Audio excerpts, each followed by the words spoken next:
তারা ট্রেন্ডিংয়ে থাকার জন্য, তারা ভাইরাল হওয়ার জন্য হিরো আলমের নামে এরকম কথা বলে, তাহলে মিডিয়ার লোক সব মানে সোশ্যাল মিডিয়া তাদের সামনে থাকবে। ইতিমধ্যে আমাদের আলম ভাই তার বগুড়াতে নিজ এলাকায় গিয়ে মানে অ্যারেস্ট হয় মিথিলার করা মামলায়, ঠিক আছে। আজ থেকে 1 বছর আগে সে মামলাটা করেছিল, ঠিক আছে।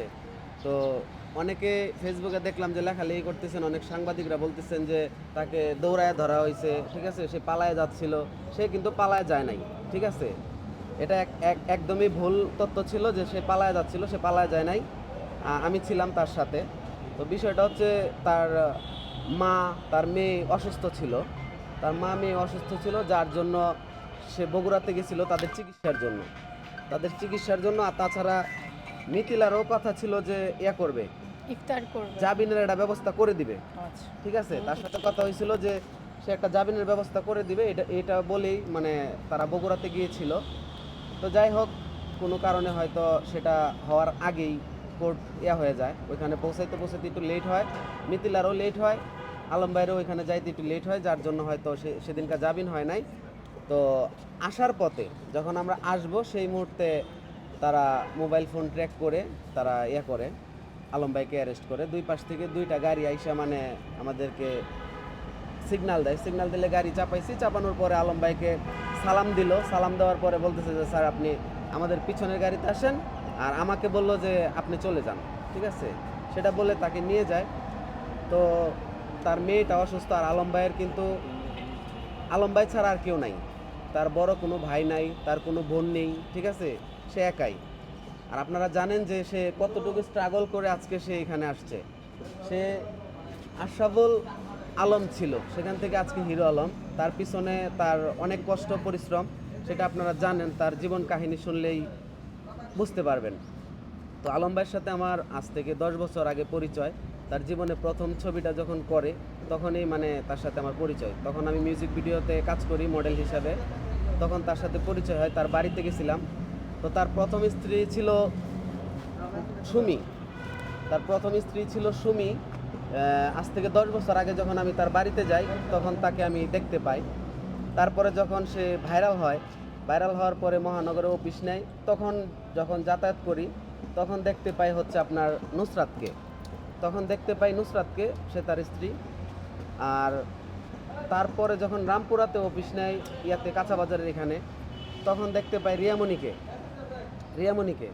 তো মিথিলার সাথে আমি সংসার লাইফ দেখি নাই, যেটা আমি বলতে পারবো না, ঠিক আছে, মিথিলার সাথে। তবে হ্যাঁ, এটা জানি যে মিথিলা যথেষ্ট পরিমাণে তাকে ভালোবাসে, ঠিক আছে, যথেষ্ট পরিমাণে ভালোবাসে, সে তাকে পাগলের মতো ভালোবাসে, যথেষ্ট বসে, সে তার জন্য সব কিছু করতে পারে।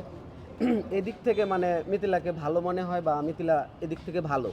তো যাই হোক, এখন যে কাজটা হয়েছে সেটা খুবই খারাপ, রমজান মাস, ঠিক আছে। তো এই জন্যই মানে মিথিলাকে একটা কথাই বলবো যে আপনার সাথে আগে পরে কি হয়েছে জানি না, বাট রমজান মাসের উসিলায় তারপরে তার ছেলে মেয়ের দিকে তাকায়া, ঠিক আছে, আপনি জানেন তার কেউ নাই দুনিয়াতে, একমাত্র হিরো আলমই, ঠিক আছে, তার আগে পাশে কেউ নাই। আর তাকে যে মনে করেন যে এখন ছাড়াই আনবে বায়া করবে, তার পিছনে দৌড়াবে বগুড়াতে, ওইরকম কেউ নাই। ঢাকা শহর হইলে হয়তো তার ফ্রেন্ড সার্কেল ছিল, বন্ধু বান্ধব ছিল, কেউ না কেউ হয়তো দাঁড়াতো, ঠিক আছে। বগুড়াতে ওইরকম কেউ চিনেও না, বা ওইখানে যাওয়ার মতো কোনো প্লেস নাই। তো যাই হোক, মিথিলাকে একটা কথাই বলবো যে আপনি তার সাথে কি হয়েছে আগে পরে, যেটাই হয়েছে না হয়েছে, তাকে ক্ষমার দৃষ্টিতে দেখে তাকে মুক্তির ব্যবস্থা করেন, জামিনের ব্যবস্থা করেন, ঠিক আছে। এই জন্যই আজকে হয়তো সংবাদ সম্মেলনটা করা। আর অনেকেই কথায় আছে যে হাতি খাদে পড়লে নাকি চামচড়ায়ও বেদায়, ঠিক আছে। আজকে হিরো আলম থানায় দেখা আপনারা অনেকেই অনেক কিছু লেখালেখি করতেছেন, ঠিক আছে, বলতেছেন যে ওরে থানায় নিয়ে গেছে দেখা আমরা শান্তিতে আছি।